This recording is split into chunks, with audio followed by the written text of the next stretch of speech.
The time is now 13 minutes to 8. Time for Thought for the Day, and the speaker in our Norfolk studio this morning is the Right Reverend Graham James, Bishop of Norwich. Good morning. Good morning. There can't have been many occasions when a Prime Minister requests his Parliament to vote in favour of something of which he publicly disapproves. Yet the Greek Parliament has done just that by sanctioning the latest bailout. And it's done so despite the IMF's warning of unsustainability and whether there's a need to cancel some of Greece's debts.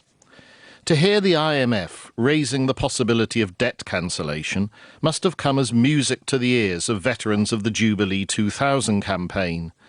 In the run-up to the millennium, an international coalition of churches and relief agencies promoted the cancellation of unpayable debt by the world's most impoverished countries.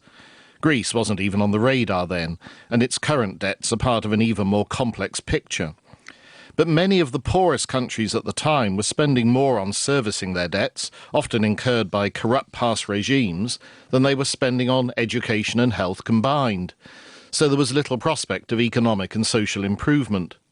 Jubilee 2000 influenced the IMF and the World Bank to introduce the rather inelegantly named Heavily Indebted Poor Countries Initiative. Its conditions were stringent and economic sovereignty curtailed. Sounds familiar. In the book of Leviticus, a jubilee happens every 50 years, more than an average lifetime in the ancient world. The 2000 campaign was based on the conviction that at the jubilee all debts were cancelled, lands restored and slaves set free. The biblical record is a bit more complex than that. The jubilee helped to keep the promised land in the hands of those who were given it by God. Aliens and sojourners could join in the feast, but the provisions of the Jubilee didn't apply to them. It gave stability and security to the people of Israel. That was the point. Forgiving debts was only part of it.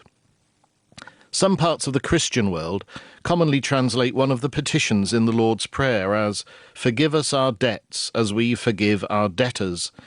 It seems strangely appropriate that deciding the right translation of that phrase should be based on how you understand Greek.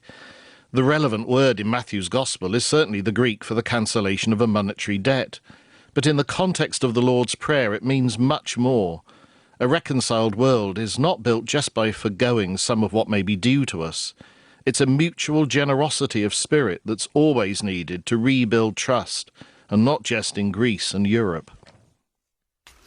And that was Thought for the Day with Right Reverend Graham James, the Bishop of Norwich. And the time is 10 to 8.